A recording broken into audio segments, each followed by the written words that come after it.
Okay, good morning, everyone, and thank you for joining us for our monthly Fund It Fast chat. This is our 9th installment. Each month, we look forward to delivering helpful information to help you get energy efficiency projects funded and completed. And we do this every second Tuesday of the month at 10 a.m. Couple housekeeping notes.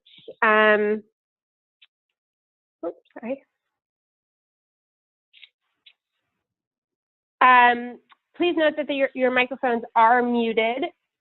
We want to keep background noise to a minimum. If you have any questions at all, please use your chat box to submit them at any time during this presentation. We will answer them for you at the end of the call. If for any reason we don't get to all of the questions, please look out for an email shortly following the call. We will include questions, responses, as well as a recording of this presentation. Okay, so let's get started. Today we'll be talking about revolving loan funds. For those of you who have listened in on our earlier presentations, you may notice that we've already covered this topic.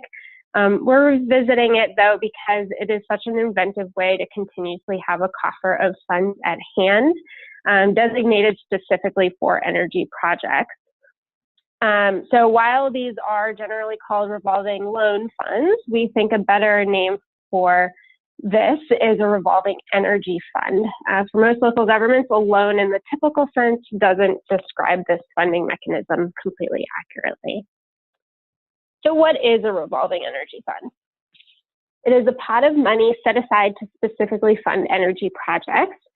Funds can be taken from this pot of money for projects, and then savings from those projects are tracked and used to replenish the fund for the next project or round of projects.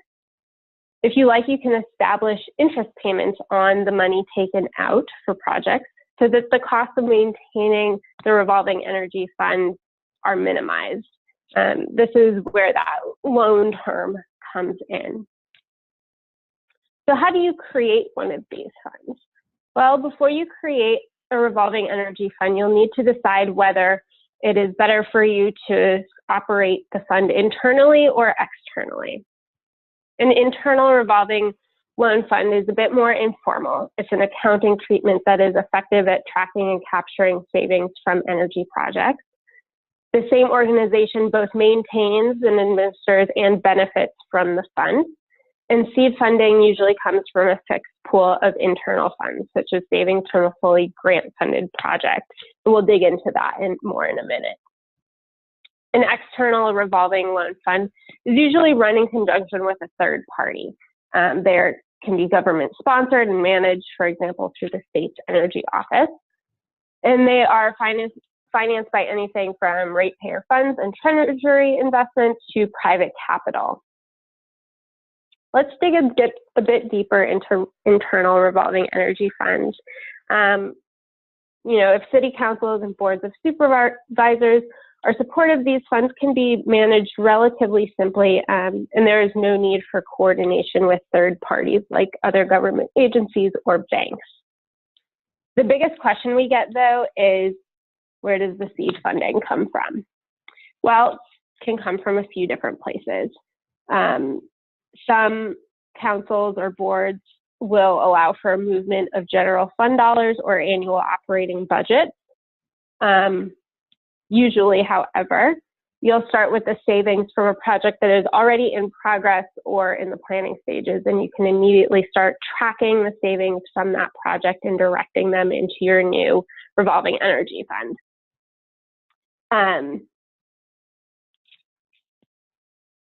The projects, can be started through utility incentive programs, grants, or even routine replacement of capital assets or operational equipment with higher efficiency models. So why is a revolving energy fund so great?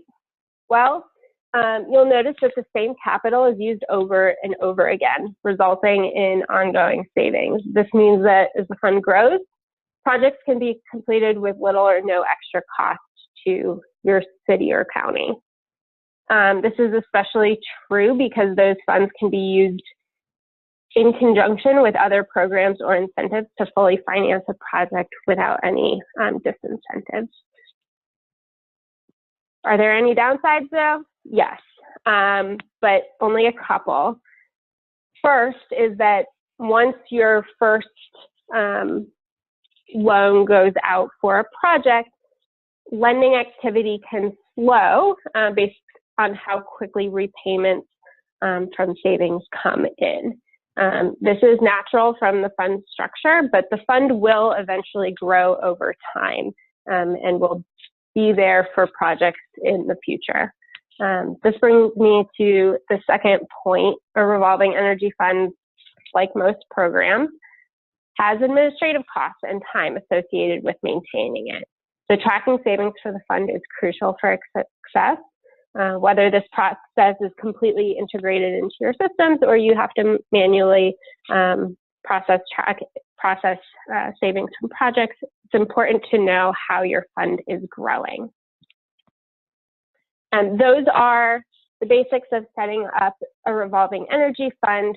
We are very lucky to have Aurelia Parento from the city of Santa Barbara here today. The city has a revolving energy fund, and Aurelia is going to share some information with us today about the development and implementation of that fund. Aurelia, thanks for being here. Take it away. My pleasure. Thank you. If you want to go to the next slide, perfect. Thank you. So we did something a little bit different. I would agree with Sarah completely that our finance folks did not like the word loan as we were designing this program at all. So we were basically instructed to eliminate the word loan from any part of the design of these programs. So ours, we called the Utilities Management Program. It's a pretty different construct than most of these revolving funds, because what we chose to do was centralize the payment of utility bills, for now only the general fund utility bills, which were previously paid by each division or department or program in one place, so under our energy management team. And we would then be responsible for creating savings through project development, through incentive applications, sort of like Sarah was saying, any grant revenue, and paying these bills, and any leftover at the end of the year would get recirculated into our revolving fund. So it's an interesting mechanism. One downside to the way we've got it designed is we take a risk. If people use more energy one year than we had anticipated, then that would negatively impact the revolving fund. So we have to be really careful. We have to do a lot of outreach to make sure that behavioral change stays on point. But otherwise, it's been working pretty well for us. If you can go to the next slide, Sarah. So we fund ours through allocated costs. Basically, we looked at 2 years of costs per division and department, and we allocated to each of their budgets those costs again, plus a 3% premium. So we're basically assuming that their energy is just going to stay the same and that rates will go up by 3% each year.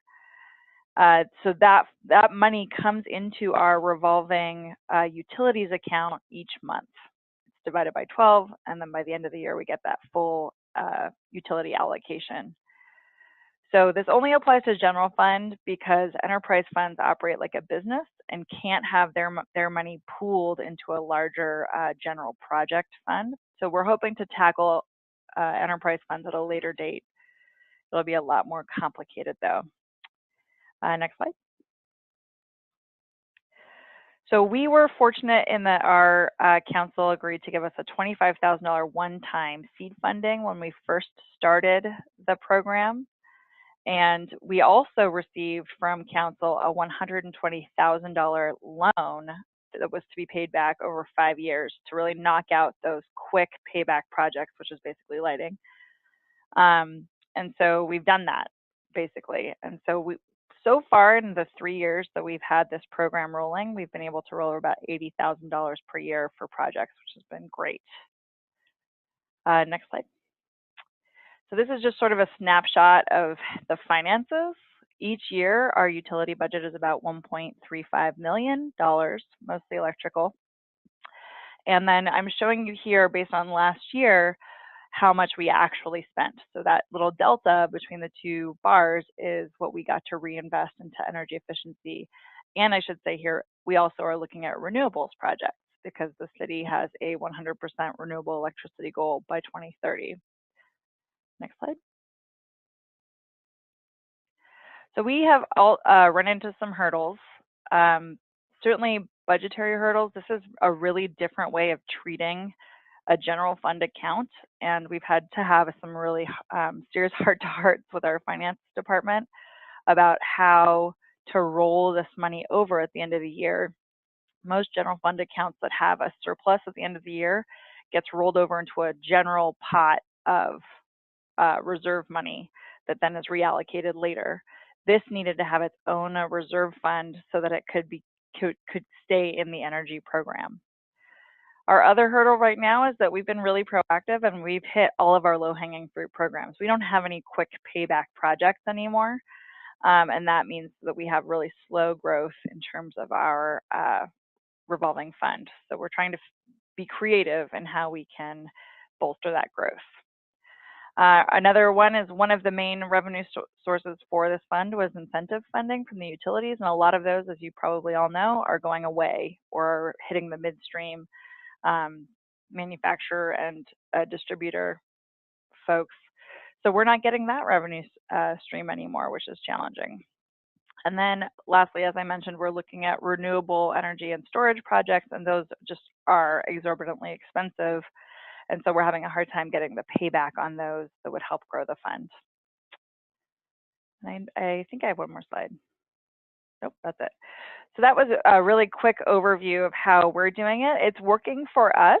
I would probably recommend a safer growth mechanism. A lot of people that I know are just doing basically a fee to all of their programs and departments on their energy usage. So say 1% or 2%, they charge them a 2% fee on their energy usage, and then that gets put into a fund to fund it. And I think that that is a very safe approach, although ours is also working and seems to be more popular among the various city organizations. Any questions? Yeah, thank you, Aurelia. That was great. If anybody has any questions at all for me or for Aurelia, please take this time to submit them in the chat box. We'll have a couple minutes to take any questions if anybody has them.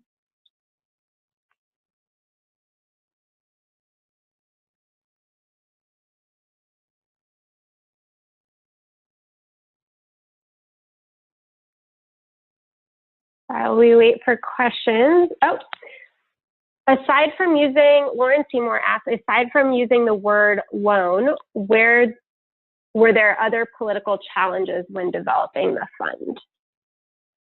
That's a really good question. Surprisingly, no. Again, we had a unanimous council decision to go 100% renewable energy.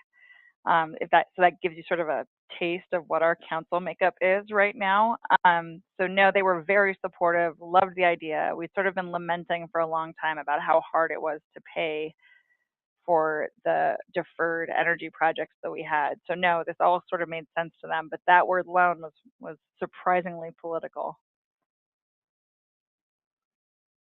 And we've heard that from a lot of jurisdictions too, which is why we say revolving energy fund sounds so much better, makes more sense, and you can get creative as well, just like Santa Barbara did.